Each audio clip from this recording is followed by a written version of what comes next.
Peyton Manning and Tom Brady, that battle continues. He played a skilled position. It wasn't Dylan Sampson, who he told me about last year, who turned out to be right. But anyway, all right. Tom Brady versus Peyton Manning, one of the greatest rivalries of our generation or any other in modern day sports. Now it continues in the media world. What do you think of the Manning cast and what Peyton has done in building what is essentially a media company empire from scratch after just getting out of the NFL? He did it pretty quick. I've been blown away and impressed. Caleb, you? I think he's done a great job. And it's funny because it's weird because Dave, some people would criticize the late John Madden back in the day for being too technical when he broke down football sometimes. Peyton Manning is 7,568 times more technical than John Madden on the Manning cast. And it's riveting when you watch it still. And I don't know why. It's so good. I don't understand how Peyton can be so good at talking such technical football terms and still the average viewer, when you watch it, you're like, you understand it. Never seen that before. Now, let's go ahead and play this Tom Brady clip because he is going to be one of the main play-by-play guy or main color guys in the upcoming season. And he's been doing practice games. He recently did one of those XFL games, which was weird, but I don't know why they would have him do that. But nevertheless, here is what he had to say. And I'll be honest with you, before I heard this clip, I thought Tom Brady was going to be awful as a commentator. Let's play this. So this is a quick snippet. I just want to set it up. He was asked from Colin Cowherd about how to keep receivers happy, basically. And he talked about what he did back in the day, but then he talked about what teams are doing now. And that's the clip part we're going to show is how that needs to be handled. So here we go, pulling it up now. Making diva receivers happy. There you go. Okay. Yes.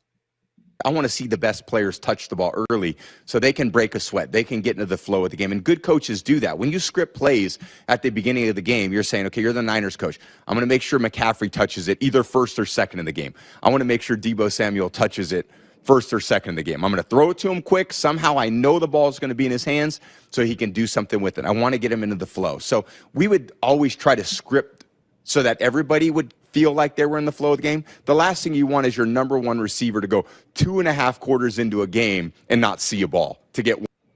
Like, that is total bullshit. No, Peyton, it wasn't. It was a great breakdown. Wow, he was way better than I thought he would be. Yeah, it's something I never thought before because, like, Tom Brady, this is where actually, honestly, I think this is the one area. Tom Brady just revealed something that may have made him better than Peyton Manning and may have been a reason he was better than Peyton Manning, which is this. Peyton Manning is, let's talk about this for a minute. Tom Brady, Peyton Manning, it's Captain Kirk and Spock, right? Peyton Manning is Spock. Totally AI, we got to do the best logical thing for this situation, and it shouldn't matter who's happy or not.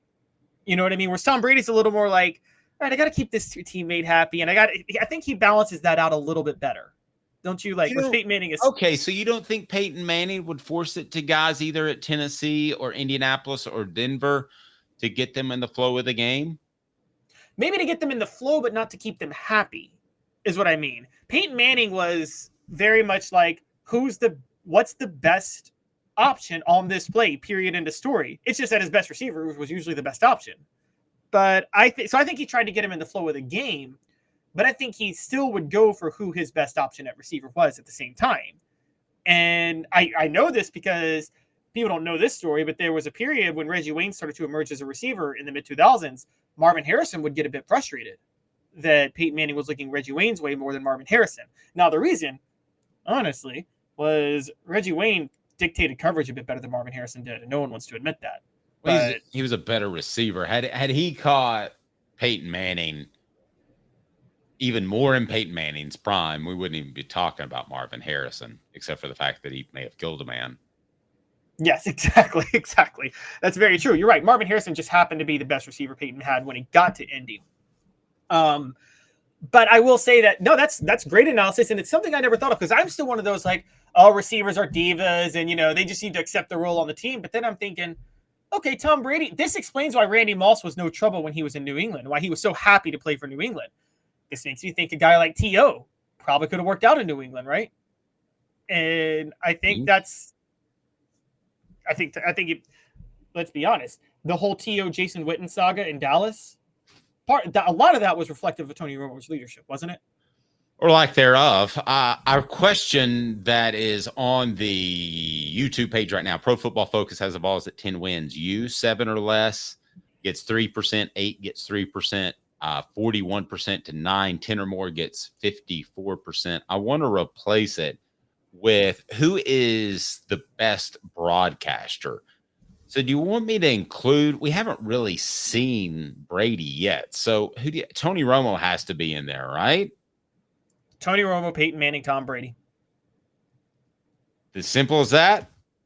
Simple as that. Charles Barkley. Oh, he's going to win. All right. So Tony Romo, Peyton Manning, Tom Brady. Who's the best broadcaster of those three?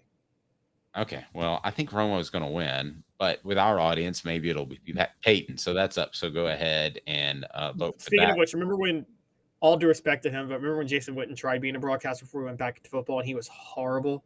So for people who like anybody can broadcast, not anybody can broadcast, guys. No, I felt bad for him. I mean, I really did. I felt bad for Jason Witten. I felt like somebody didn't train him. Do you remember who threw him on the air so quickly? I don't. I just think he wanted a job. So I think he wanted that job, and he was so well respected that he just immediately got it without any. It was almost like, I'm going to do a wrestling reference. It was almost the way WCW allowed Bill Goldberg to be built up immediately without having actually been trained in wrestling. I have no idea what that means, but I'll take your word for it. I would say this. I think that that when it comes to Peyton Manning and what he's done with the Manning cast, Travis says he didn't like it, but I will tell you, I had that idea about 20 years ago, and I think it's incredibly entertaining, especially because what percentage of games do you think are blowouts? 50% of the games that we cover or have to watch or want to watch because they're our favorite teams, you, the Titans, me, the Cowboys, are blowouts, right? They're not great games. How many games do you come away going, that was a great game? Well, in the NFL, you do a lot now. NFL games are so much closer than college. Well, that's true. But I guess what I'm saying across the board is when the games get boring and out of hand, it's nice to have somebody that can add a little more flavor and some behind the scenes things. And the other thing, and I may be in the minority, but watching in the press box for over a dozen years, they have they have the television turned down. So I turn it on at home now. I can't stand to hear the television commentator because I'm afraid something subconscious will leak into my mind and I'll write it. Does that make sense? No, yeah, that's a great point. Never thought about that. Sometimes my writing is helped by the commentary. Let me be clear, guys. I don't take what they say.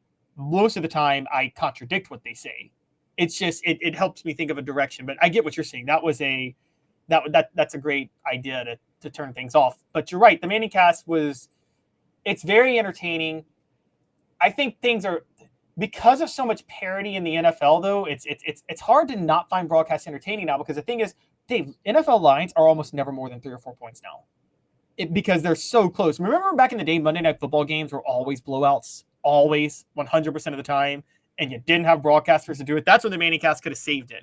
But nowadays, I love what you're saying. The Manning cast should be doing more college football. They need them for college football because that's where there are a lot of more blowouts, is college football. I'd have Nick Saban on there. I wouldn't have him on College Game Day. You'd have Nick Saban on college on. I would not have him on College Game Day. He's going to be on College Game Day. I would have. I would have him do a Saban cast. Nick Saban's so boring, though. Can he make a boring game fun? I talked to somebody just recently who's like, this guy is going to be the most prepared in the history of man. Now, it may be boring, but if he brings me info, that's what I like. I don't need the bell. Okay, I got a question. Who prepares more, Peyton Manning or Nick Saban? That's another question. Who is a more preparation freak, Peyton Manning or Nick Saban? Dead equal.